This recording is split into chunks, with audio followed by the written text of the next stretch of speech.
Hello and welcome. This video is on the 1 3/4 rule for 2-point perspective. I've looked through the internet and a lot of places to find out where do you put those 2 points for 2-point perspective, and I find people just pretty much arbitrarily set it out there. So what I wanted to do was go through and find out where is the sweet spot for the 2 points in 2-point perspective. So first of all, what I'm going to do is go through how to do this, and then I'm going to go through later and take a closer look at how I came about justifying this.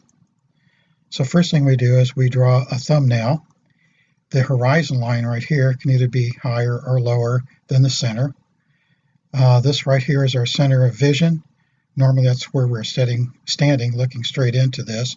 This could be either to the left or the right of that. If you want to do some type of a special effect, normally we put it right here.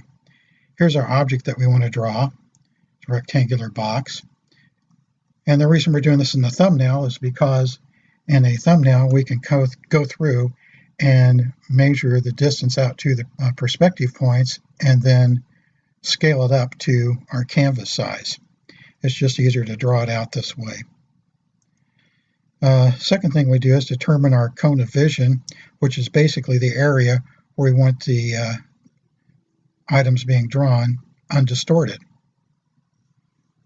That'll always be at the intersection of our center of vision and the horizon. Next, what we do is we find out what this radius is, and the length of this radius we use to determine where we're standing. And this is where we get the 1 3/4 rule. If we take this distance right here and multiply it by 1 3/4, which is the same as 1.75, we get a distance from the center point to where we are standing, and this is the point we need to be at in order for items drawn here to be undistorted. Once we do that, what we do is we take our object and we find any of these lines, and what we do is we make a line parallel to that starting at the station point, and where it goes up and intersects with the horizon is the vanishing point. So I have another one right here, this red one. I start at the station point, draw a line parallel to that, and that tells me where the other vanishing point is. If this object up here is rotated, then what happens to us is that these vanishing points will move along here. You notice that this red and blue line make a 90-degree corner here. That means that down here at the station point, I'll always have a 90-degree corner here. All right, let's take a look at this and see how this is justified. Basically, we're just going to take a more detailed look at how to determine this. We also notice that if I have any other angles up here, then I would draw a line and make it parallel with a line from the station point, which would give me a third vanishing point. So it basically depends on the number of lines you have here, or the number of angles. All right, we've got a little more of a complex building to take a look at. This right here is kind of above and off to the side, so we can see here's our picture frame, here's a horizon line. Basically, we are going to be standing out here somewhere, and then we'll draw on this, and we'll draw our object onto here. But the question is where do we stand? Well, it happens to be based on our cone of vision.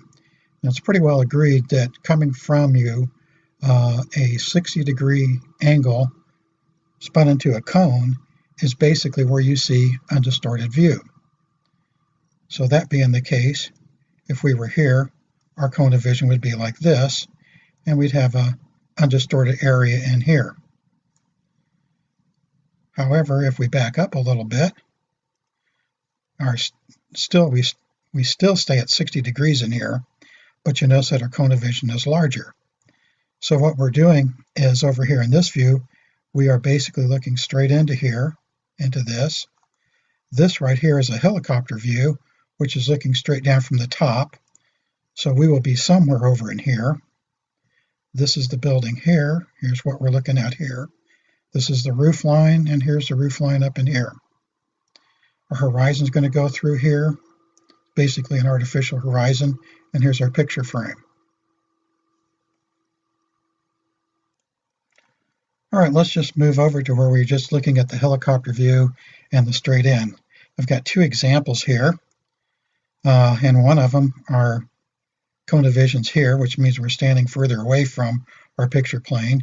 Here I've got one that's closer. So we still have our picture frame up here, or picture plane, and the horizon line. This has got a lower horizon line, this has got a higher. So it really doesn't matter as long as we follow through with these rules. So what I do is I transfer this onto the helicopter view here, so I know where these 2 points are. And the reason I need these 2 points is because from here I'm going to come out 60 degrees to find the station point. Both of these are 60 degrees. The difference is that this is closer together. Being 60 degrees on both of these, this will turn out to be an equilateral triangle, so all angles are at 60 degrees. So if I use geometry, I can find out what this distance is. And what that gives us is, if we end up with r, which is this distance from here to here, or the radius of the circle, if I multiply it times the tangent of 60 degrees, it will give me this distance. Well, tangent of 60 degrees is about 1 3/4. Okay, so our next step is we find our line of something we are going to draw on our object, and we are going to make a parallel line starting at the station point. So if I do that, I come up hitting this point here with the horizon, and over here you notice this one's much closer. Basically, I need to do the same with any other angles that I have, and transfer the parallel line from the station point out to the horizon. Then I can drop this down to here on both of these, and that tells me where the vanishing points are located.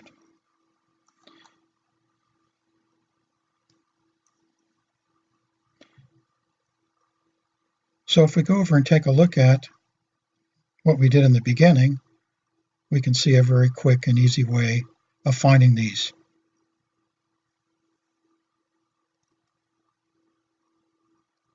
So quickly again, this is the summary of how to find the sweet spot for the vanishing points using the 1 3/4 rule of perspective.